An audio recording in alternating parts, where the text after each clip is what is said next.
ఇంతకీ మరణ శాసనం ఏంటి?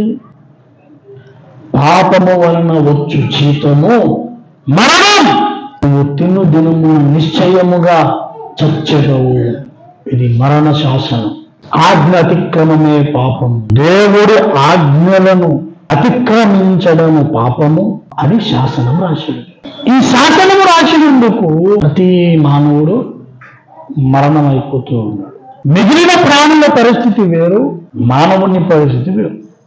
మానవుడు త్రిత్వం నమ్ముతున్నారు కానీ అంటే శరీర ఆత్మ ప్రాణము. ఒక అడుగులో ఎలక్ట్రాన్లు, ప్రోటాన్లు, న్యూట్రాన్లు ఎలాగ 3 ఉన్నాయో అలాగే మనిషిలో శరీరము, ప్రాణము, ఆత్మలో ఉన్నాయి.